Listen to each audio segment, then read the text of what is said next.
Former presidential spokesperson Harry Roque says he was not arrested, calling the circulating reports untrue and presenting his travel documents to prove it. Here's the report. Rumors swirled online claiming that former presidential spokesperson Harry Roque had been arrested. Several social media posts alleged that the fugitive lawyer was taken into custody at his residence in the Netherlands.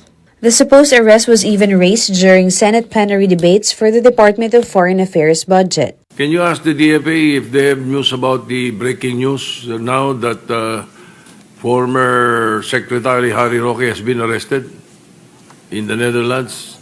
It's in the news. Check it out if it's fake news or whatever. While it's in the breaking news, Mr. President, the DFA is still in the process of verifying as they've had no information from the Netherlands. We will revert as soon as it is confirmed po. Despite the exchanges, the Senate adjourned without any confirmation from the DFA on Roque's alleged arrest. Wala kaming nakuha confirmation. We were talking to the Philippine Embassy in The Hague. Yung binanggit nila na just in, we never got any confirmation.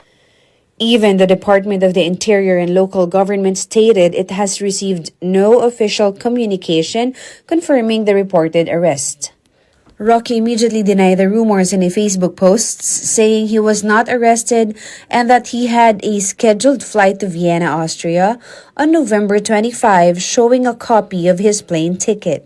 In a separate interview, Roque clarified that the Dutch government booked his flight as part of his asylum request since his visa was issued in Vienna. However, he did not continue with the trip due to health reasons.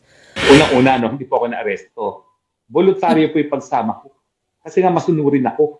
Kaya lang, nung tinanong ako, gusto mo bang lumipad? Siyempre, hindi. Meron akong 2 medical certificate unfit to fly. Kaya lang, akala ko wala akong choice.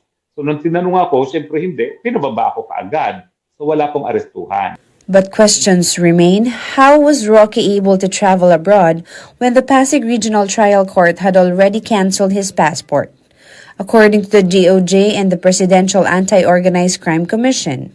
Roque insists that the court order is not yet final and that he still has 15 days to file a motion for reconsideration. Meron po akong 15 araw para mag-file ng motion for reconsideration at nagfa-file po ako ng motion for reconsideration. The DOJ, however, maintains the cancellation is final and executory. Pag may order na canceled na siya, di ba? Pag kinalat na natin yung impormasyon, hindi mo na magagamit yon. Because of the cancellation order, di ba? Wala nang epekto yon.